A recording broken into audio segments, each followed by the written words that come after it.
English اخبارات جو ہیں انہوں نے کہا کہ یہ پچھلے سال سے اس سلسلہ میں کوشش کی جا رہی تھی اور بالآخر وہ کوشش کامیاب ہوئی، جس کے اندر انہوں نے لکھا ہے Christmas comes to Saudi Arabia for the first time, پہلی بار سعودی عرب میں کرسمس منائی گئی. Muslim country Saudi Arabia celebrated Christmas for the first time. The country no doubt has recently experienced a lot of changes in terms of liberalizing the use of the other religious symbols and celebrating non-Muslim holidays. جو غیر مسلموں کے جو تہوار ہیں ان کو celebrate کرنے کے لحاظ سے اور دیگر جو مذاہب ہیں ان کو آزادی دینے کے لحاظ سے سعودی عرب کے اندر جو ہے وہ مسلسل تیزی کے ساتھ کام کیا جا رہا ہے اور تبدیلیاں آ رہی ہیں. اب اس طرف غیر مسلموں کو کھلی چھٹی ہے اور مسلمانوں کے لیے پابندیاں ہیں. ہزاروں لوگ اس وقت بھی سعودی جیلوں میں ہیں کہ ان کے جرم کیا ہے کہ انہوں نے صلاۃ و سلام پڑھا ہے، ان کا جرم کیا ہے کہ انہوں نے محفل میلاد منعقد کی ہے، ان کا جرم کیا ہے انہوں نے 11ویں شریف دی ہے. اس طرح جیلیں بھری ہوئی ہیں. اور دوسری طرف جو ہے وہ یہ نان مسلم جو ہیں ان کے لیے صرف اسی پس منظر میں کہ جیسے جو لوگ ان کو لائے تھے بالآخر وہ پرانے معاہدے ان پر عمل درآمد ہو رہا ہے اور یہ سب کچھ یہود اور سعود کا جو اتحاد تھا اس گٹھ جوڑ کے نتائج سامنے آ رہے ہیں. اس میں یہ بھی لکھا گیا ہے کہ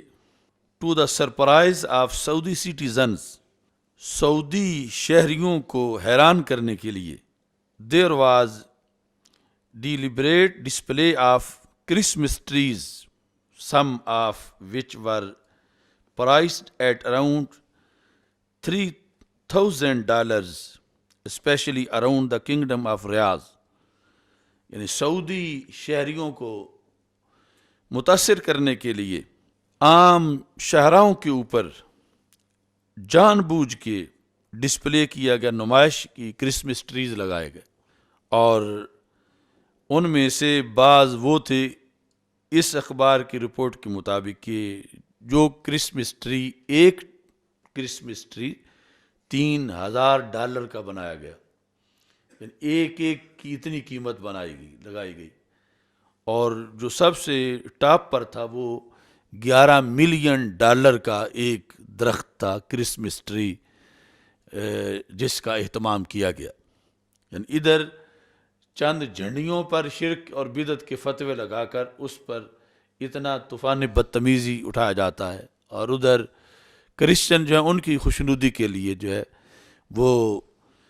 $3,000 کے کرسمس ٹری اس موقع پر جو ہے وہ لگائے گئے. کہتے ہیں recall that the kingdom started easing restrictions Christmas celebration last year, کہ گزشتہ سال سے کرسمس منانے کے لیے پابندیاں ڈھیلی کی جا رہی تھیں، اس کی فضا ہموار کی جا رہی تھی اور جو میوزک فیسٹیول ہے اور اس طرح کے پروگرام پہلے کر کے یہ پابندیاں اٹھائی جا رہی تھیں، ڈھیلی کی جا رہی تھیں. This move was to show how tolerant it has been toward non Muslim religious festivals, کہ جو نان مسلم ہیں ان کے لیے کتنی برداشت ہے سعودی عرب میں، یہ دکھانے کے لیے یہ سب کچھ کیا جا رہا ہے. یعنی مسلمانوں کے لیے زمین تنگ اور غیر مسلموں کے لیے خواہ مندر بنائیں، خواہ ان کو ایوارڈ دیں اور خواہ ان کے ساتھ وہ معاہدے دفاعی کریں. اب یہ ساری صورتحال اگر عام کسی جزیرے کے اندر ہوتی تو اس پر تشویش نہیں تھی. یہ اس جزیرۃ العرب میں سب کچھ ہو رہا ہے کہ جہاں ہمارے آقا صلی اللہ علیہ وسلم اب بھی رونق افروز ہیں اور جہاں پوری امت مسلمہ کا مرکز ہے اور جہاں کے لیے رسول پاک صلی اللہ علیہ وسلم نے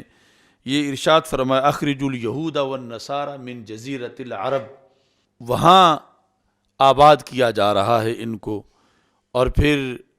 اس آبادی کو سپورٹ جو ہے وہ جس شخص کی دعوت نے اور جس شخص کی تبلیغ نے اور جس شخص کے دین نے یہ سب کچھ رستہ ہموار کیا، وہ محمد بن عبد الوہاب ہے۔ اور یہ وہ گٹھ جوڑ تھا کہ جس کے ڈاکومنٹس ہمارے پاس اگرچہ پہلے موجود تھے، جب میں عراق پڑھتا تھا اس وقت بھی وہاں سے ہم نے وہ اصل وثائق ان کی فوٹو کاپی حاصل کی جو برطانیہ کے ساتھ ان لوگوں کے معاہدے تھے، لیکن اب یہ جو صورتحال اس سے ہٹ کے بھی سامنے آ رہی ہے کہ واقعی یہ خطرناک ترین انقلاب تھا اسلام کے خلاف، جس کو بظاہر توحید کا نام دیا گیا، اور بالآخر یہ فاقہ کش جو موت سے ڈرتا نہیں کبھی، روح محمد اس کے بدن سے نکال دو، فکر عرب کو دے کے فرنگی تخیلات اسلام کو حجاز و یمن سے نکال دو۔ یہ جو ابلیس کی شورا کے اندر ابلیس کا پیغام تھا اپنے شتونگڑوں کو، یہ وہی صورتحال جو ہے وہ اسلام کو حجاز و یمن سے نکال دو، جہاں سے یہ چلا ہے اسلام، وہاں جو ہے وہ ایسے کام کیے جا رہے ہیں کہ اب وہاں اسلام تو غریب الوطن ہے کہ بانی اسلام حضرت محمد مصطفیٰ صلی اللہ علیہ وسلم کی ولادت کا جشن منانا بھی وہاں روا نہیں رہا، قانونی جو ان کا گھڑا ہوا قانون اس کے مطابق، اور دوسری طرف سے جو ہے وہ غیر مسلموں کے لیے اس قدر چھوٹ دی جا رہی ہے۔